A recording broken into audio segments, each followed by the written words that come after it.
Hi, y'all. Today we are in Exodus. We are starting in chapter 1. These are the names of the sons of Israel who came to Egypt with Jacob, each with his household: Reuben, Simeon, Levi, and Judah, Issachar, Zebulun, and Benjamin, Dan and Naphtali, Gad, and Asher. All the descendants of Jacob were 70 persons. Joseph was already in Egypt. Then Joseph died, and all his brothers and all that generation. But the people of Israel were fruitful and increased greatly. They multiplied and grew exceedingly strong, so that the land was filled with them. Now there arose a new king over Egypt, who did not know Joseph. And he said to his people, "Behold, the people of Israel are too many and too mighty for us. Come, let us deal shrewdly with them, lest they multiply. And if war breaks out, they join our enemies and fight against us and escape from the land." Therefore they set taskmasters over them to afflict them with heavy burdens. They built for Pharaoh store cities, Pithom and Ramses. But the more they were oppressed, the more they multiplied, and the more they spread abroad. And the Egyptians were in dread of the people of Israel. So they ruthlessly made the people of Israel work as slaves, and made their lives bitter with hard service, in mortar and brick, and in all kinds of work in the field. And all their work they ruthlessly made them work as slaves. Then the king of Egypt said to the Hebrew midwives, one of whom was named Shiphrah, and the other Puah, "When you serve as midwife to the Hebrew women, and see them on the birth stool, and if it is a son, you shall kill him, but if it is a daughter, she shall live." The midwives feared God, and did not do as the king of Egypt commanded them, but let the male children live. So the king of Egypt called the midwives and said to them, "Why have you done this, and let the male children live?" The midwives said to Pharaoh, "Because the Hebrew women are not like the Egyptian women, for they are vigorous and give birth before the midwife comes to them." So God dealt well with the midwives, and the people multiplied and grew very strong. And because the midwives feared God, he gave them families. Then Pharaoh commanded all his people, "Every son that is born to the Hebrews you shall cast into the Nile, but you shall let every daughter live." 2.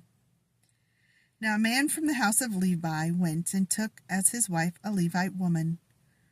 The woman conceived and bore a son, and when she saw that he was a fine child, she hid him 3 months. When she could hide him no longer, she took for him a basket made of bulrushes, and daubed it with bitumen and pitch. She put the child in it, and placed it among the reeds by the river bank. And his sister stood at a distance to know what would be done to him. Now the daughter of Pharaoh came down to bathe at the river, while her young women walked beside the river. She saw the basket among the reeds, and sent her servant woman, and she took it. When she opened it, she saw the child, and behold, the baby was crying. She took pity on him, and said, "This is one of the Hebrews' children." Then his sister said to Pharaoh's daughter, "Shall I go and call you a nurse from the Hebrew women to nurse the child for you?" The Pharaoh's daughter said to her, "Go." So the girl went and called the child's mother. And Pharaoh's daughter said to her, "Take this child away and nurse him for me, and I will give you your wages." So the woman took the child and nursed him.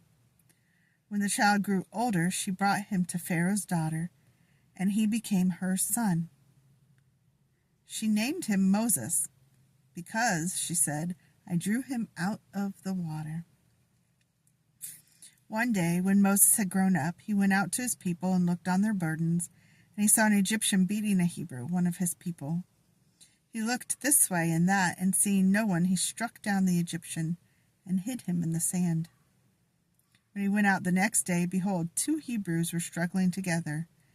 And he said to the man in the wrong, "Why do you strike your companion?" And he answered, "Who made you a prince and judge over us? Do you mean to kill me as you killed the Egyptian?" Then Moses was afraid, and thought, "Surely this thing is known." When Pharaoh heard of it, he sought to kill Moses. But Moses fled from Pharaoh and stayed in the land of Midian, and he sat down by a well. Now the priest of Midian had 7 daughters, and they came and drew water and filled the troughs to water their father's flock. The shepherds came and drove them away, but Moses stood up and saved them and watered their flock. When they came home to their father Reuel, he said, "How is it that you have come home so soon today?" They said, "An Egyptian delivered us out of the hand of the shepherds and even drew water for us and watered the flock." He said to his daughters, "Then where is he? Why have you left the man? Call him that he may eat bread." And Moses was content to dwell with the man, and he gave Moses his daughter Zipporah. She gave birth to a son, and he called his name Gershom, for he said, "I have been a sojourner in a foreign land." During those many days the king of Egypt died, and the people of Israel groaned because of their slavery and cried out for help. The cry for rescue from slavery came up to God. And God heard their groaning, and God remembered his covenant with Abraham, with Isaac, and with Jacob. God saw the people of Israel, and God knew. 3. Now Moses was keeping the flock of his father-in-law Jethro, the priest of Midian. And he led his flock to the west side of the wilderness, and came to Horeb, the mountain of God. And the angel of the Lord appeared to him in a flame of fire out of the midst of a bush. He looked, and behold, the bush was burning, yet it was not consumed. And Moses said, "I will turn aside to see this great sight, why the bush is not burned." When the Lord saw that he turned aside to see, God called to him out of the bush, "Moses, Moses." And he said, "Here I am." Then he said, "Do not come near. Take your sandals off your feet, for the place on which you are standing is holy ground." And he said, "I am the God of your father, the God of Abraham, the God of Isaac, and the God of Jacob." And Moses hid his face, for he was afraid to look at God. Then the Lord said, "I have surely seen the affliction of my people who are in Egypt, and have heard their cry because of their taskmasters. I know their sufferings, and I have come down to deliver them out of the hand of the Egyptians, and to bring them up out of that land to a good and broad land, a land flowing with milk and honey, to the place of the Canaanites, the Hittites, the Amorites, the Perizzites, the Hivites, and the Jebusites. And now, behold, the cry of the people of Israel has come to me, and I have also seen the oppression with which the Egyptians oppress them. Come, I will send you to Pharaoh, that you may bring my people, the children of Israel, out of Egypt." But Moses said to God, "Who am I that I should go to Pharaoh and bring the children of Israel out of Egypt?" He said, "But I will be with you, and this shall be the sign for you, that I have sent you. When you have brought the people out of Egypt, you shall serve God on this mountain." Then Moses said to God, "If I come to the people of Israel and say to them, 'The God of your fathers has sent me to you,' and they ask me, 'What is his name?' what shall I say? What shall I say to them?" God said to Moses, "I am who I am." And he said, "Say this to the people of Israel, 'I am has sent me to you.'" God also said to Moses, "Say this to the people of Israel, 'The Lord, the God of your fathers, the God of Abraham, the God of Isaac, and the God of Jacob, has sent me to you. This is my name forever, and thus I am to be remembered throughout all generations. Go and gather the elders of Israel together, and say to them, 'The Lord, the God of your fathers, the God of Abraham, of Isaac, and of Jacob, has appeared to me, saying, I have observed you and what has been done to you in Egypt. And I promise that I will bring you up out of the affliction of Egypt to the land of the Canaanites, the Hittites, the Amorites, the Perizzites, the Hivites, and the Jebusites, a land flowing with milk and honey. And they will listen to your voice, and you and the elders of Israel shall go to the king of Egypt and say to him, The Lord, the God of the Hebrews, has met with us. And now please let us go a 3 days' journey into the wilderness, that we may sacrifice to the Lord your God. But I know that the king of Egypt will not let you go unless compelled by a mighty hand. So I will stretch out my hand and strike Egypt with all the wonders that I will do in it. After that he will let you go. And I will give this people favor in the sight of the Egyptians, and when you go, you shall not go empty. But each woman shall ask of her neighbor, and any woman who lives in her house, for silver and gold jewelry and for clothing. You shall put them on your sons and on your daughters, so you shall plunder the Egyptians. 4. Then Moses answered, But behold, they will not believe me or listen to my voice, for they will say, The Lord did not appear to you. The Lord said to him, What is that in your hand? And he said, A staff. And he said, Throw it on the ground. So he threw it on the ground, and it became a serpent, and Moses ran from it. But the Lord said to Moses, Put out your hand and catch it by the tail. So he put out his hand and caught it, and it became a staff in his hand, that they may believe that the Lord, the God of their fathers, the God of Abraham, the God of Isaac, and the God of Jacob, has appeared to you.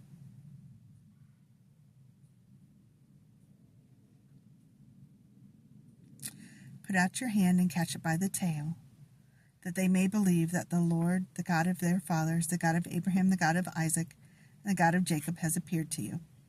Again the Lord said, Put your hand inside your cloak. And he put his hand inside his cloak, and when he took it out, behold, his hand was leprous like snow. Then God said, Put your hand back inside your cloak. So he put his hand back inside his cloak, and when he took it out, behold, it was restored like the rest of his flesh. If they will not believe you, God said, or listen to the first sign, they may believe the latter sign. If they will not believe even these 2 signs or listen to your voice, you shall take some water from the Nile and pour it on the dry ground, and the water that you shall take from the Nile will become blood on the dry ground. But Moses said to the Lord, O my Lord, I am not eloquent either in the past or since you have spoken to your servant, but I am slow of speech and of tongue. Then the Lord said to him, Who has made man's mouth? Who makes him mute or deaf or seeing or blind? Is it not I, the Lord? Now therefore go, and I will be with your mouth and teach you what you shall say. But he said, O Lord, please send someone else. Then the anger of the Lord was kindled against Moses, and he said, Is there not Aaron, your brother, the Levite? I know that he can speak well. Behold, he is coming out to meet you, and when he sees you, he will be glad in his heart. You shall speak to him and put the words in his mouth, and I will be with your mouth and with his mouth, and will teach you both what to do. He shall speak for you to the people, and he shall be your mouth, and you shall be as God to him. And take in your hand this staff with which you shall do the signs. Moses went back to Jethro, his father-in-law, and said, Please let me go back to my brothers in Egypt to see whether they are still alive. And Jethro said to Moses, Go in peace. And the Lord said to Moses and Midian, Go back to Egypt, for all the men who are seeking your life are dead. So Moses took his wife and his sons and had them ride on a donkey and went back to the land of Egypt. And Moses took the staff of God in his hand. And the Lord said to Moses, When you go back to Egypt, see that you do before Pharaoh all the miracles that I have put in your power. But I will harden his heart so that he will not let the people go. Then you shall say to Pharaoh, Thus says the Lord, Israel is my firstborn son. And I say to you, Let my son go, that he may serve me. If you refuse to let him go, behold, I will kill your firstborn son. At a lodging place on the way, the Lord met him and sought to put him to death. Then Zipporah took a flint and cut off her son's foreskin and touched Moses' feet with it and said, Surely you are a bridegroom of blood to me. So he let him go alone. It was then that she said, A bridegroom of blood, because of the circumcision. The Lord said to Aaron, Go into the wilderness to meet Moses. So he went and met him at the mountain of God and kissed him. And Moses told Aaron all the words of the Lord with which he had sent him to speak, and all the signs that he had commanded him to do. Then Moses and Aaron went and gathered together all the elders of the people of Israel. Aaron spoke all the words that the Lord had spoken to Moses, and did the signs in the sight of the people. And the people believed, and when they heard that the Lord had visited the people of Israel, and that he had seen their affliction, they bowed their heads and worshipped. 5. Afterward, Moses and Aaron went and said to Pharaoh, Thus says the Lord, the God of Israel, Let my people go, that they may hold a feast to me in the wilderness. But Pharaoh said, Who is the Lord, that I should obey his voice and let Israel go? I do not know the Lord. and moreover, I will not let Israel go." Then he said, "The God of the Hebrews has met with us. Please let us go a 3 days' journey into the wilderness, that we may sacrifice to the Lord our God, lest he fall upon us with pestilence or with sword." But the king of Egypt said to them, "Moses and Aaron, why do you take the people away from their work? Go back to your burdens." And Pharaoh said, "Behold, the people of the land are now many, and you make them rest from their burdens. The same day Pharaoh commanded the taskmasters of the people and their foremen, "You shall no longer give the people straw to make bricks, as in the past.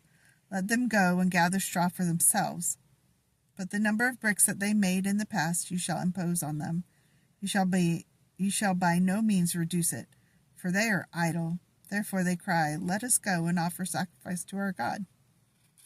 Let heavier work be laid on the men, that they may labor at it and pay no regard to lying words." So the taskmasters and the foremen of the people went out and said to the people, "Thus says Pharaoh, I will not give you straw. Go and get your straw yourselves wherever you can find it, but your work will not be reduced in the least." So the people were scattered throughout all the land of Egypt to gather stubble for straw.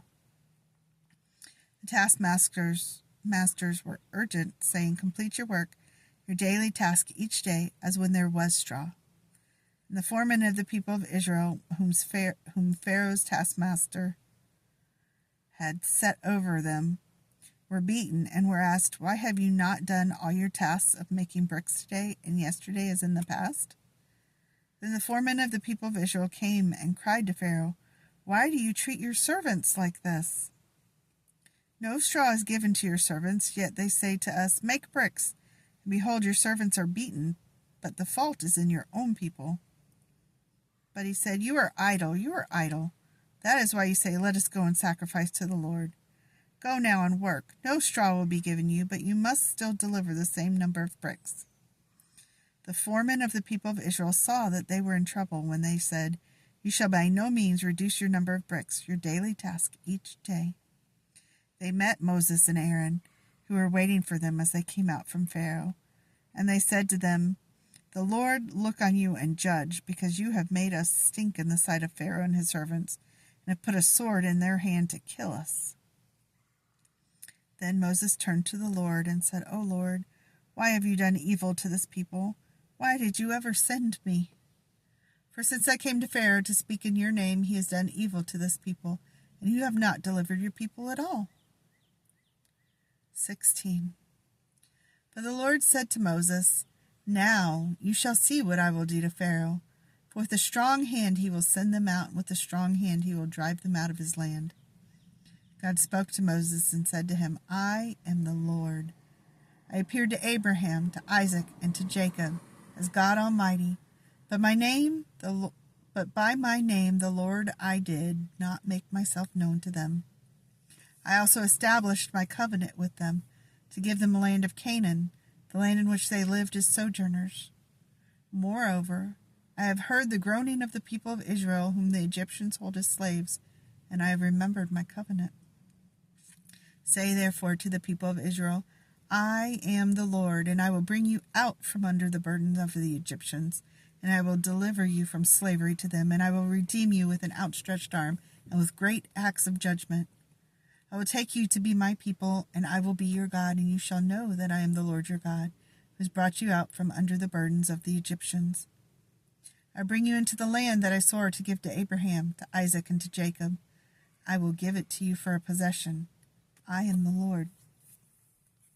Moses spoke thus to the people of Israel, but they did not listen to Moses because of their broken spirit and harsh slavery. So the Lord said to Moses, "Go in, tell Pharaoh king of Egypt to let the people of Israel go out of his land." But Moses said to the Lord, "Behold, the people of Israel have not listened to me.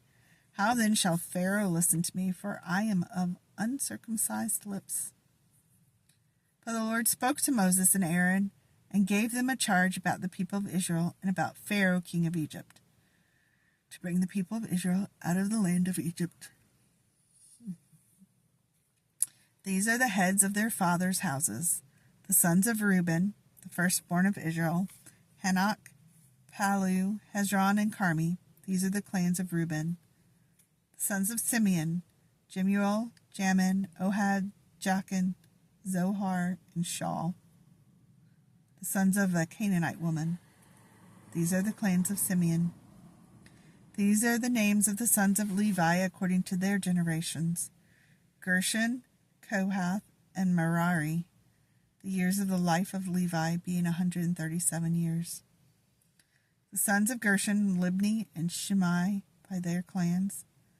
The sons of Kohath, Amram, Ishhar, Hebron, and Uzziel, the years of the life of Kohath being 133 years.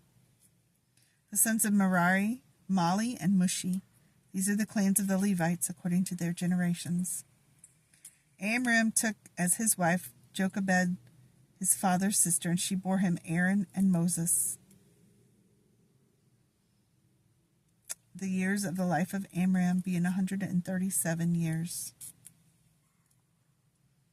The sons of Ishhar, Korah, Nepheg, and Zikri. The sons of Uzziel, Mishael, Elzaphan, and Sithri. Aaron took as his wife Elisheba, the daughter of Amminadab and the sister of Nashon, and she bore him Nadab, Abihu, Eleazar, and Ithamar. And the sons of Korah, Esir, Elkanah, and Abiasaph. These are the clans of the Korahites. Eleazar, Aaron's son, took as his wife one of the daughters of Putiel. She bore him Phinehas.